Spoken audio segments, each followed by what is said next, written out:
निदरू एवं चेई नहीं से आमे आसंता काली जिलापाल जरिया राज्यपाल को आम गोटे दाबीपत्र देवार व्यवस्था राज्य सरकार गौमुहा नीति विरुद्ध में आम आज आम वरिष्ठ नेता माने आसी विस्तृत भाव में आलोचना करने डाकू मो सांगे सुरेश्वर मिश्र पूर्वतन जिला कांग्रेस कमिटी सभापति आम संबलपुर विधानसभा निर्वाचन मंडल में प्रार्थी दुर्गा पाड़ी महोदय रेंगाली निर्वाचन मंडल में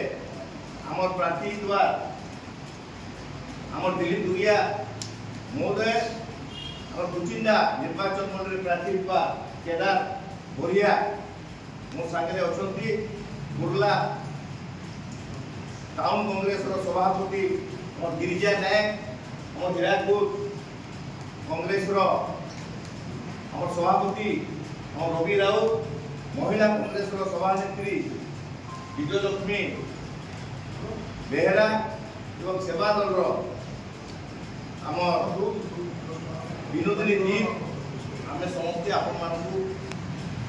सांगे समितिर सभापति सूचना दूसरे आगामी काली 10 तारीख ओडिशा प्रदेश कांग्रेस कमिटी निष्पत्ति क्रमे सारा राज्य में महिला हिंसा विरुद्ध आंदोलनात्मक कार्यपंथा ग्रहण कर आपण मैंने जानती जे सरकार ओडिशा रे आसबार इतिमध्य पाखापाखि 9 मास बीतीगला आज महिला सम्मान महिला मर्यादा महिला सुरक्षा प्रतिदिन ये नारी उत्पीड़न नारी धर्षण गण बलात्कार नारी मान विरुद्ध हिंसा प्रति